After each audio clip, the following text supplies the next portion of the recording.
কি বলেন, ঢাকা বরিশালের লঞ্চ ডুবাতে পারবে না? অগো শাহিন আফ্রিদি সেরা বলার এবং কায়েল মাস চলে গেছে। কি কি সমস্যা বরিশাল টিমের এবং আমাদের মেগাস্টার শাকিব খানের ঢাকা ক্যাপিটাল শক্তিমত্তা দুর্বলতা মিলিয়ে আজকে আলোচনা তুঙ্গে।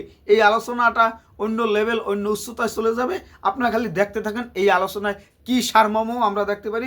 বরিশালের লঞ্চ কতটা ডুবাইতে পারবে না পারবে সেটা আপনাদের সাথে কথা তো বলবোই। তার সাথে সাথে এই বিপিএলে একাদশ লিটন দাসের কেমন খেলতে পারে, পরের মাসে কি আশা করতে পারি আগামীকাল, সেটাও আমরা দেখার অপেক্ষায় আছি। আর আমাদের মেগাস্টার শাকিব খানে তার তো কেরিশমা আছে, তার তো অন্য লেভেল। সে মুম্বাইতে শুটিং করতে আসে, সেটাও আমাদের ভালো লাগতেছে।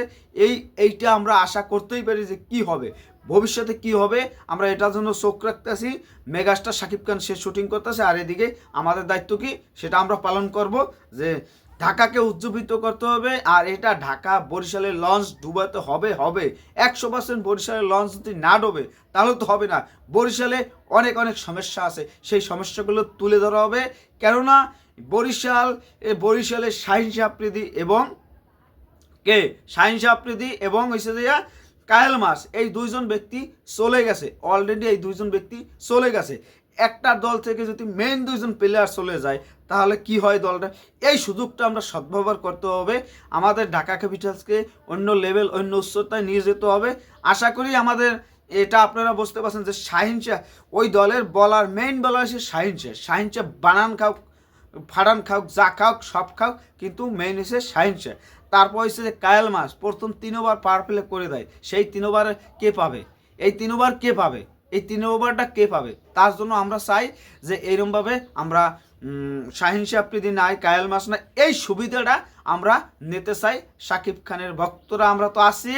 আর শাকিব খানের দলে যারা ক্রিকেটার আছে, লিটন কুমার দাস আছে, যা আদার্স যারা আছে, সব তো আছে। তাদের নিয়ে কী বলবো, তারা পারফরমেন্স যদি করতে পারে তাহলে তো বুঝলেন একাদশটা কেমন আছে। আমাদের সমস্যা আমার মাইসের সমস্যা কী কমু, তা সেই আমাদের সমস্যা কোনো বোলিং নাই, ভালো মানের একটা বলার নাই, মোটামুটি টুকটাক আছে, তারা পার্ট টাইমের বলার মতন অবস্থা। মুস্তাফিজের সেই অবস্থা।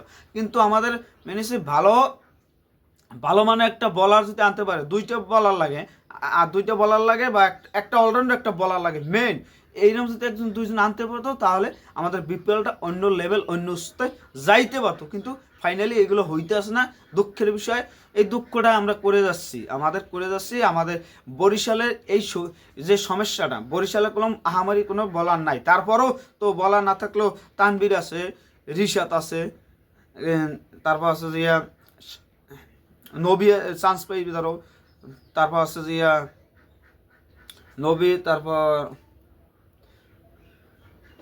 হচ্ছে যে কে জানি নাম, আর জোনাইদ খান আছে, তারপর আরও কোন কে আছে জানি। যাই হোক, খারাপ না, বলার এক্সের লাইন আপ খারাপ না, কিন্তু আমাদের ঢাকার অবস্থা থাকলে করুন ভাই। এই অবস্থাটা থেকে কবে বাইর হবো আমরা জানি না। এইটা আমাদের কি জানি না ভাই, আমরা জানি না, দুঃখিত ভাই। আমরা যদি জানতে পারতাম তাহলে আপনাদের জানাইতে পারতাম বরিশালের লঞ্চ ধাক্কা দেওয়ার জন্য আমরা ইচ্ছা করেন ভাই। বরিশালের পিঠে সব সাতুস্ত বানাইলাম, বরিশালের বলার সব কিচ্ছু নাই। বরিশালের বলার এবার খেলা হবে, শুধু অপেক্ষা করুন যে কালকে দিনটা কি আসবে, কখন আসবে, সেই অপেক্ষাটা মনে হয় যেন ফুরোচ্ছে না। আপনাদের কি মনে হয় কমেন্টে জানান। আর আমার কথা কেমন লাগছে ভালো হইলেও জানাবেন যে বরিশালের ওই সুবিধাটাই আমার নিতে হবে। বরিশালের কায়েল মাস আর এটা চলে গেছে, শাহিন শাহ চলে গেছে, এখন বোলিংয়ে খালি পিডা নেবে বোলিংও আহামারি ভালো না। বরিশালে ওই দুইজন বলার চলে যাওয়ায় তাকে শক্তিমত্তা অনেকটা কমে গেছে। তারপরও দেখা যাক কী হয়, ঢাকার অবস্থা কী পরিস্থিতি আমরা দেখব। সবাই ভালো থাকবেন, ধন্যবাদ। খেলা দেখেন আগামীকাল। আর শাকিব খান বরবাদের শুটিং করতেছে, সেটাও আমরা দেখব, আমরা জানাবো কে জিতবে, ঢাকা না ফরচুন বরিশাল। লঞ্চ কি ডুবাইতে পারবে ঢাকা ক্যাপিটাল, সেটা আপনারা কমেন্টে জানান।